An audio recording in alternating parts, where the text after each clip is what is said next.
അമിത്ഷായുടെ ഓഫീസിൽ നിന്നും സിജോ പന്തപ്പള്ളിക്ക് വിവരങ്ങൾ ചോർത്തി കൊടുക്കുന്നത് ആര്? ഇന്ത്യയിലെ 37 ലക്ഷം ഹൈന്ദവ വിശ്വാസികളെ കെ പി യോഹന്നാനും സംഘവും മതം മാറ്റി എന്ന് ഇന്റലിജൻസ് ബ്യൂറോ കേന്ദ്ര സർക്കാരിന് റിപ്പോർട്ട് കൊടുക്കുകയുണ്ടായി.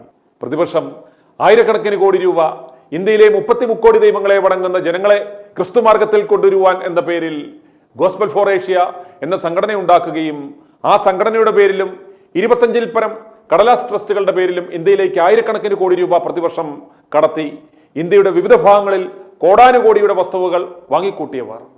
അതെല്ലാം ഉണ്ടാക്കിയ കെ പി യോഹന്നാന് വെള്ളമിറങ്ങി മരിക്കുവാനുള്ള ഒരു അവസരം കർത്താവ് കൊടുത്തില്ല. RSSന്റെയും BJP സർക്കാരിന്റെയും പിടിയിൽ നിന്നും രക്ഷപ്പെടുവാൻ നിന്ന നിൽപ്പിൽ ബിലിവേഴ്സ് ഈസ്റ്റേൺ ചർച്ച് എന്ന പേരിൽ ഒരു വ്യാജ എപ്പിസ്കോപ്പൽ സഭ ഉണ്ടാക്കുകയും സ്വത്തുക്കളെല്ലാം അതാത് ഭദ്രാസനങ്ങളുടെ പേരിൽ ആക്കുകയും ചെയ്തു. അമേരിക്കയിൽ നിന്നും കാനഡയിൽ നിന്നും ഇന്ത്യയിലേക്കും തിരിച്ചും ഹവാലപ്പണം കടത്തുന്നത് കണ്ടുപിടിച്ച അമേരിക്കൻ ഫെഡറൽ പോലീസ് ഒരു പ്രത്യേക ടാസ്ക് ഫോഴ്സ് രൂപീകരിക്കുകയും ഇതിന്റെ വിവരങ്ങൾ ഇന്ത്യ ഗവൺമെന്റിനെ അറിയിക്കുകയും ചെയ്യുകയുണ്ടായി. തുടർന്ന് കേന്ദ്ര സർക്കാർ ബിലിവേഴ്സ് ചർച്ചിന്റെയും കെ പി യോഹന്നാന്റെയും പ്രവർത്തനങ്ങൾ നിരീക്ഷണ വിധേയമാക്കുകയും ഇവരുടെ ഇന്ത്യയിലേക്ക് പണം കടത്തിക്കൊണ്ടുവരുന്ന 25-ൽ പരം വരുന്ന കടലാസ ട്രസ്റ്റുകളിൽ താഴെ പറയുന്നവയുടെ FCRA അക്കൗണ്ടുകൾ മരവിപ്പിക്കുകയും ചെയ്യുകയുണ്ടായി. Believers church of India, Ayana charitable trust അഥവാ പഴയ gospel for Asia, love India ministry, last hour ministry, ഈ ട്രസ്റ്റുകളുടെ എല്ലാം അംഗങ്ങൾ കെ പി യോഹന്നാന്റെ കുടുംബക്കാരും കയ്യിലൊതുങ്ങുന്ന ചില ബിനാമികളും ആയിരുന്നു. അവർ ഇനി പറയുന്നവരാണ്. ബിലിവേഴ്സ് ചർച്ച് ഓഫ് ഇന്ത്യ എന്ന ട്രസ്റ്റിന്റെ അംഗങ്ങൾ ഇവരായിരുന്നു: Samuel Mathew, Simon John, Julia ബർദൻ, സിനി പുന്നൂസ്, പ്രൈസൻ ജോൺ, ഡാനിയൽ ജോൺസൺ. ഇനി പഴയ ഗോസ്പൽ ഫോർ ഏഷ്യ അഥവാ ഇപ്പോഴത്തെ അയന ചാരിറ്റബിൾ ട്രസ്റ്റിന്റെ ട്രസ്റ്റ് മെമ്പർമാർ ആരെല്ലാം എന്ന് നോക്കാം. Sini Punnoose, Simon John, Julia ബർദൻ, പ്രൈസൻ John, Daniel Johnson, Samuel Mathew. ഇനി ലാസ്റ്റ് അവർ മിനിസ്ട്രി: പ്രൈസൻ ജോൺ, ജൂലിയ ബർദൻ, PS Cherian, Oommen Mathew. Love India ministry: Oommen Mathew, Samuel Mathew, Sini Punnoose, Julia ബർദൻ. ഓർക്കുക, കെ പിയുടെ നിഴൽ പോലെ നടന്ന സിനി പുന്നൂസ് എന്ന താടക അയാളുടെ സകല സ്വത്തുക്കളുടെയും അധിപയായി മാറി. കെ പി യോഹന്നാന്റെ കൊലപാതകത്തിൽ കലാശിച്ച അവസാന യാത്രയിൽ വരെ ഇവരുണ്ടായിരുന്നു. ഒടുക്കം കെ പിയുടെ സകല സ്വത്തിന്റെയും അധിപ ഈ സിനി പുന്നൂസ് ആയി മാറി. ആരാണ് ഈ സിനി പുന്നൂസ്? കെ പി യോഹന്നാന്റെ ഭാര്യയോടൊപ്പം യാത്ര ചെയ്തതിലും കൂടുതൽ കെ പി യാത്ര ചെയ്തത്, കൂടുതൽ സമയം ചെലവഴിച്ചത് ഈ സിനി പുന്നൂസിനോടൊപ്പമായിരുന്നു. ഇവരുടെ ഭർത്താവായിരുന്നു കെ പിയുമായി ബന്ധപ്പെട്ട പ്രധാനപ്പെട്ട എല്ലാ റിയൽ എസ്റ്റേറ്റ് ഇടപാടുകളും നടത്തിയിരുന്നത്. ഇന്ന് ഡൽഹിയിലും ബംഗളൂരുവിലും മുംബൈയിലും ഇന്ത്യയിലെ പ്രധാനപ്പെട്ട എല്ലാ മെട്രോ നഗരങ്ങളിലും വാങ്ങിക്കൂട്ടിയിരിക്കുന്ന കോടാനുകോടി രൂപയുടെ വസ്തുവകളുടെ വിവരം അറിയാവുന്നവർ ഇന്ന് സിജോ പന്തപ്പള്ളിയും സിനി പുന്നൂസിന്റെ ഈ ഭർത്താവുമാണ്. വിശദാംശങ്ങൾ പിന്നാലെ. ആദ്യം പറഞ്ഞ ട്രസ്റ്റുകൾ കൂടാതെ പണം കടത്തിയിരുന്ന മറ്റ് ട്രസ്റ്റുകൾ ഇനി പറയുന്നവയാണ്: new life charitable ministries Chandigarh, new life charitable and educational trust Delhi, growth in fraternity trust അഥവാ gift Bangalore, holy Barkat ministries Bengaluru, holy spirit ministries Bengaluru, Shekinah prophetic mission trust Tamil Nadu, new hope foundation Tamil Nadu. കേന്ദ്ര സർക്കാർ കെ പി യോഹന്നാൻ വലിയ രീതിയിൽ FCRA നിയമങ്ങളുടെ ലംഘനങ്ങൾ നടത്തിയിട്ടുണ്ട് എന്ന് കണ്ടെത്തിയതിനെ തുടർന്ന് ഇവിടെ FCRA അക്കൗണ്ടുകളെല്ലാം മരവിപ്പിക്കുവാൻ തീരുമാനമെടുത്തു എന്നറിഞ്ഞപ്പോൾ തന്നെ ഉത്തരവിറങ്ങുന്നതിന് തൊട്ടു മുമ്പ് 3 ദിവസം മുമ്പ് അമിത്ഷായുടെ ഓഫീസിൽ നിന്നും പ്രധാനപ്പെട്ട 3 ഉദ്യോഗസ്ഥന്മാർ സിജോ പന്തപ്പള്ളിക്ക് വിവരം ചോർത്തിക്കൊടുത്തു.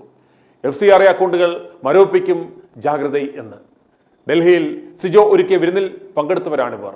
വിവരം കിട്ടിയ ഉടൻ തന്നെ ഈ അക്കൗണ്ടുകളിൽ ഉണ്ടായിരുന്ന 200 കോടിയിൽ പരം രൂപ സിജോ പന്തപ്പള്ളി മാറ്റിക്കളഞ്ഞു. പൈസ ഒതുക്കുവാൻ മാർഗമില്ലാതെ ഇന്ത്യയിലെ ഇവരുടെ സഭയുമായി ബന്ധപ്പെട്ട എല്ലാ മെത്രാന്മാർക്കും പാതിരികൾക്കും പാച്ചർമാർക്കും സ്റ്റാഫുകൾക്കും 1 വർഷത്തെ ശമ്പളം അഡ്വാൻസായി അവരുടെ അക്കൗണ്ടുകളിൽ ഇട്ട് നൽകി. ആശുപത്രിയുടെ CEOയ്ക്ക് 1 കോടിയിൽ പരം രൂപ അക്കൗണ്ടിൽ വന്നു. ഒടുവിൽ ഇൻകം ടാക്സുകാരുടെ പിടിയും വീണു.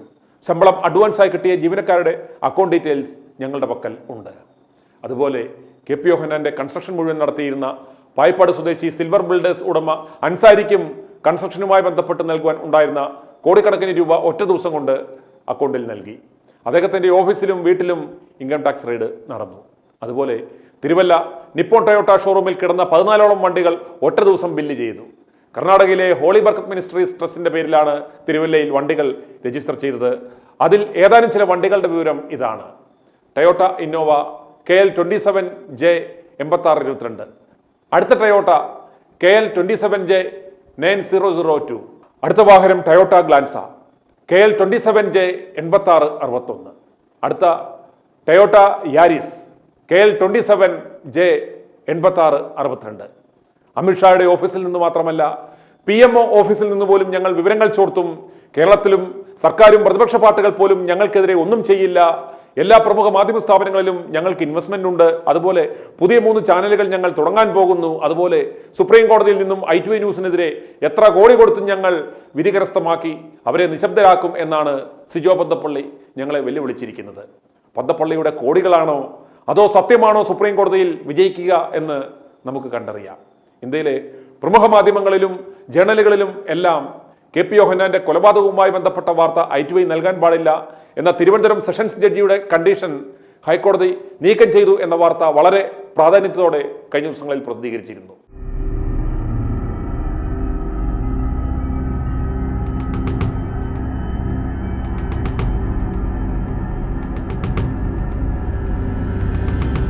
സുപ്രീം കോടതിയിൽ നിന്നും സെറ്റിൽമെന്റ് വക്കീലന്മാരെ കൊണ്ട് ഹൈക്കോടതിയുടെ വിധി സ്റ്റേ ചെയ്യിക്കും എന്ന് വെല്ലുവിളിച്ച് സിജോ പന്തപ്പള്ളി ഇറങ്ങിയ സാഹചര്യത്തിൽ i2i ന്യൂസ് സുപ്രീം കോടതിയിൽ ഞങ്ങളുടെ ഭാഗം കൂടി കേൾക്കണം എന്നാവശ്യപ്പെട്ട് കഴിഞ്ഞ ദിവസം ഞങ്ങൾ കവേറ്റ് ഫയൽ ചെയ്തു. KP യോഹന്നാന്റെയും SV പ്രദീപിന്റെയും ജസ്റ്റിന്റെയും കൊലപാതകത്തിന് പിന്നിൽ സിജോ പന്തപ്പള്ളിയും സിൽവാനിയോസ് ബിഷപ്പും സംഘവുമാണെന്ന് കാണിച്ച് ഞങ്ങൾ കോടതിയെ സമീപിക്കുവാൻ പോവുകയാണ്. തെളിവുകളടക്കം DGPക്കും മുഖ്യമന്ത്രിക്കും പരാതി നൽകിയിട്ടും 4 മാസം കഴിഞ്ഞിട്ടും യാതൊരുവിധ നടപടികളും ഇതുവരെ ഉണ്ടാകാത്ത സാഹചര്യത്തിലാണ് ഞങ്ങൾ ബഹുമാനപ്പെട്ട കോടതിയെ സമീപിക്കുവാൻ പോകുന്നത്. കൊട്ടേഷൻ ടീമിനെ വെച്ച് SV പ്രദീപിനെ കൊല ചെയ്തിട്ട് ഡ്രൈവർക്ക് പണം നൽകി ആ കുറ്റം ഏറ്റെടുപ്പിക്കുകയായിരുന്നു. KP യോഹന്നാനെയും സമാനമായ രീതിയിലാണ് കൊല ചെയ്തത്. ഞങ്ങളുടെ ജീവൻ തന്നെ അപകടത്തിലാണ് എന്നറിഞ്ഞുകൊണ്ട് തന്നെയാണ് ഞങ്ങൾ മുന്നോട്ട് പോകുന്നത്. KP യോഹന്നാനെ കൊല്ലാമെങ്കിൽ പിന്നെ നിസാരനായ ഞങ്ങളൊക്കെ എന്ത്? KP യോഹന്നാനെ കൊല്ലുവാനുള്ള കാരണം എന്താണ്? ആരാണ് ഈ കൊലപാതകത്തിന്റെ പിന്നിൽ? ഈ കൊലപാതകത്തിന്റെ പിന്നിൽ നേട്ടം ഉണ്ടാക്കിയവർ ആരെല്ലാം? KP യോഹന്നാന്റെ ഭാര്യ ഗസലിയും മകനും മകളും എന്തുകൊണ്ട് മിണ്ടാതിരുന്നു? ഈ കൊലയിൽ അവർക്കുണ്ടായ നേട്ടം എന്താണ്? KP യോഹന്നാന്റെ കുടുംബക്കാർക്ക് KPയുടെ കൊലപാതകം കൊണ്ടുണ്ടായ നേട്ടവും അവരുടെ പങ്കും എന്താണ്? അതുപോലെ KP യോഹന്നാന്റെ ഹവാലപ്പണം കൊണ്ടുവന്നിരുന്ന കേരളത്തിലെ ബിഷപ്പുമാരുടെയും മെത്രാന്മാരുടെയും സ്വാമിമാരുടെയും ട്രസ്റ്റുകൾ ഏതൊക്കെയാണ്? ആ ട്രസ്റ്റുകൾ വഴി എത്തിയ പണം ഏതൊക്കെ തീവ്രവാദ ഗ്രൂപ്പുകളിലേക്കാണ് പോയത്? തെണ്ടിത്തിരിഞ്ഞ് നടന്ന KP യോഹന്നാന്റെ സഹോദരന് കടം വീട്ടുവാൻ ഇപ്പോൾ പണം എവിടെ നിന്ന് കിട്ടി എന്നൊക്കെയുള്ള വിശദ വിവരങ്ങൾ പിന്നാലെ. സിജോ പന്തപ്പള്ളിയും ഹാലിളകിയ പന്തപ്പള്ളിയുടെ പിന്നിലുള്ളവരും എന്നെ കൊന്നില്ലെങ്കിൽ ഈ സത്യമെല്ലാം വരും ദിവസങ്ങളിൽ പുറത്തു വരും. i2i News, an eye for truth.